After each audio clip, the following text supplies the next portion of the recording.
श्री कृष्ण कहते हैं कि जीवन एक बहुत ही महत्वपूर्ण और रहस्यमय अनुभव है जो हम सभी को मिलता है। ये एक सफ़र है जिसमें हम हर कदम पर नई चुनौतियों और सीखों होती है। जीवन का स्वरूप व्यक्ति से व्यक्ति एक विभिन्न हो सकता है और हर किसी का अपना अनूठा अनुभव होता है। जीवन में सुख दुख, सफलता असफलता, प्रेम, दोस्ती, परिवार, कार्य, आत्मसमर्पण और अन्य अनगिनत अहम मुद्दे शामिल हो सकते हैं। ये एक निरंतर प्रक्रिया है जिसमें हमें नई बातें सीखने का और पूरी अपनी भूमिका में समाहित होने का अवसर मिलता है। जीवन को एक सकारात्मक दृष्टिकोण से देखना चाहिए ताकि हम सभी अपनी मुश्किलों को पार कर सकें और अपने लक्ष्यों को प्राप्ति के लिए प्रतिबद्ध रह सकें।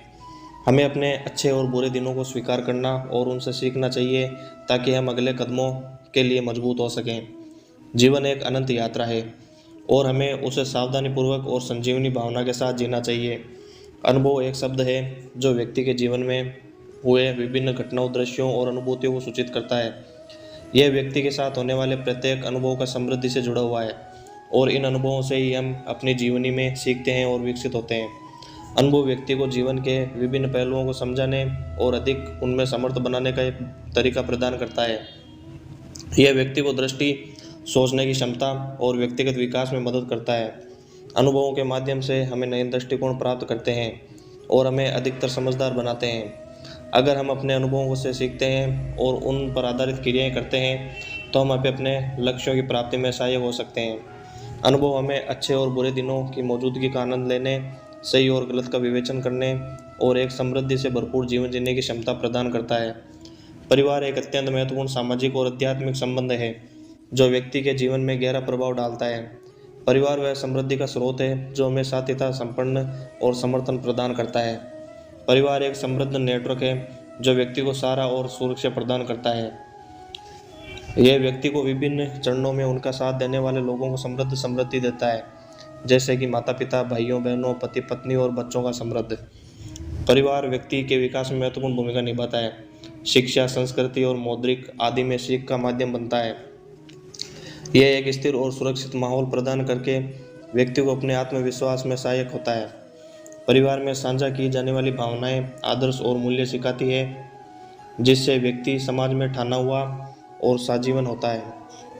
यह एक अद्भुत अनुभव है जो जीवन को रंगीन बनाता है और इसे अर्थपूर्ण बनाता है। इसी से जुड़ी एक कहानी याद आ गई तो आपको सुनाता हूँ, और वीडियो अच्छा लगे तो लाइक, कमेंट, सब्सक्राइब जरूर कर देना और हमारे चैनल को फॉलो कर लेना ताकि आपको ऐसे अच्छा मोटिवेशन मिलता रहे।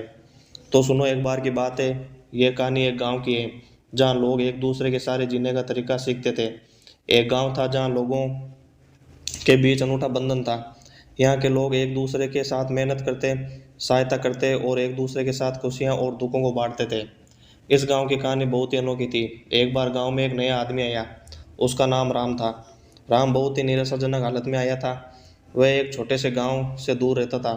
वह, उनका परिवार बीमारियों और तंगी से फंसा हुआ था। उन्होंने सोचा कि वे इस गांव में आकर नए जीवन की कोशिश करेंगे। राम गांव में आकर एक आदर्श बनाने के लिए प्रयास करने लगा। वे हर काम में मेहनत करते, दूसरों की सहायता करते और सबके लिए प्रोत्साहित बन गए। दूसरे लोगों की खुशियां और दुखों में भी वे सहभागी रहते। एक बार गांव में बड़ा दुख का समय भी आया जब गांव में मुखिया का बेटा अचानक बीमार पड़ गया। उसकी स्थिति गंभीर थी और उसके परिवार को इलाज के लिए पैसों की आवश्यकता थी, लेकिन गरीबी के कारण परिवार में इतनी धनराशि नहीं थी कि जब राम ने इसे सुना, उन्होंने तत्परता से अपनी सभी बचत की राशि का उपयोग करके परिवार की मदद की। वे नहीं चाहते थे कि इस दुखी परिवार को किसी भी हमारी तरह ढूंढना पड़े। उन्होंने बचत की राशि के साथ साथ दूसरे गांव वालों को भी अपील की और उन्होंने उस परिवार की सहायता की। इस आपातकाल में गांव वाले ने बड़ी टीम बना ली। सभी ने मेहनत करके और अपने संगठन के साथ मिलकर इलाज के लिए पैसे इकट्ठा किए। थोड़े समय के बाद बेटे को इलाज हुआ और वह पूरी तरह स्वस्थ हो गया। इस घटना के बाद गांव वालों के मदद करने के इरादे एक दूसरे के साथ और भी मजबूत हो गए। यह उनकी सद्भावना, नेकी और सामर्थ्य का परिणाम था। वे सभी ने समझा है कि दूसरों की मदद करके ही हमारा अपना लक्ष्य पूरा होता है। वह गांव अब एक परिवार की तरह था जहां हर कोई एक दूसरे का सहारा था। यहाँ के लोग अपनी खुशियों और दुखों को साझा करते, एक दूसरे की मदद करते और अपने संघर्षों के साथ झेलते थे। वे सब मिलकर एक दुनिया में एक सुंदर और समृद्ध जीवन जीने का तरीका सीख गए। विकास एक बहुव्यापकारी शब्द है जो विभिन्न शर्तकों में प्रयुक्त हो सकता है, लेकिन ये एक प्रक्रिया है जिससे समृद्धि, सुधार और परिस्थिति की बदलाव होता है। विकास व्यक्ति, समुदाय या राष्ट्र के सामाजिक, आर्थिक और सामाजिक स्तर पर हो सकता है। यह विकास का पहलू है जिसमें एक समुदाय या देश की आर्थिक स्थिति में सुधार होता है। यह अनुद्रीकरण, उद्यमिता और विभिन्न आर्थिक क्षेत्रों में भी वृद्धि को संकेत कर सकता है। यह विकास उन सामाजिक परिवर्तनों को सूचित करता है जो समृद्धि, ज्ञान और समाज में समानता की दिशा में होता है।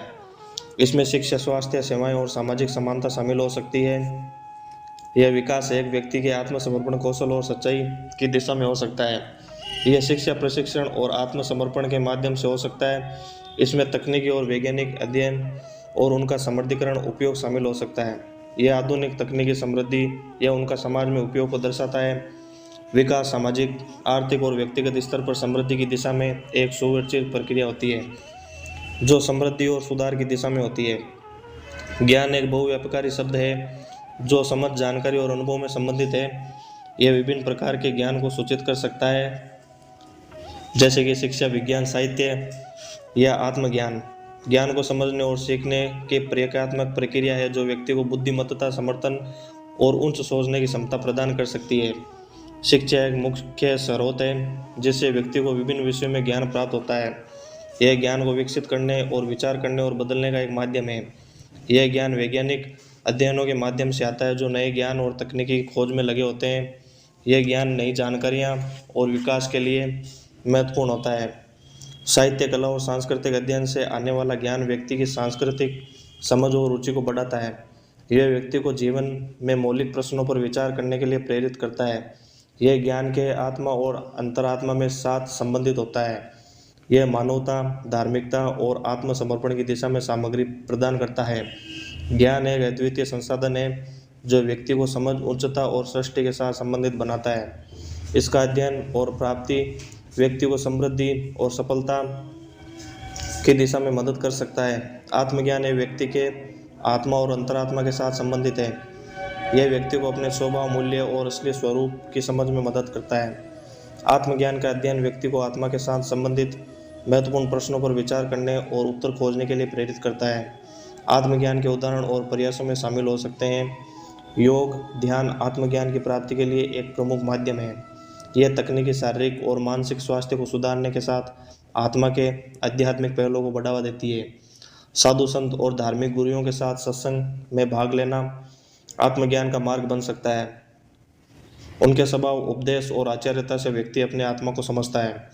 स्वाध्याय, स्वतंत्र अध्ययन और मनन के माध्यम से व्यक्ति अपने विचारों, भावनाओं और आत्मा के साथ गहरा संबंध बना सकता है। विभिन्न धार्मिक ग्रंथों का अध्ययन करके व्यक्ति अपने धार्मिक और आत्मिक अंशों को समझ सकता है। मानव मुद्रा, सेल्फ रिफ्लेक्शन के माध्यम से व्यक्ति अपने आत्मा के साथ संबंधित प्रश्नों पर विचार कर सकता है और अध्ययन कर सकता है। आत्मज्ञान का मार्ग व्यक्ति को आध्यात्मिक संस्कृति, समृद्धि, शांति और समर्थन की ओर ले जा सकता है और इससे व्यक्ति अपने जीवन को सार्थक बना सकता है।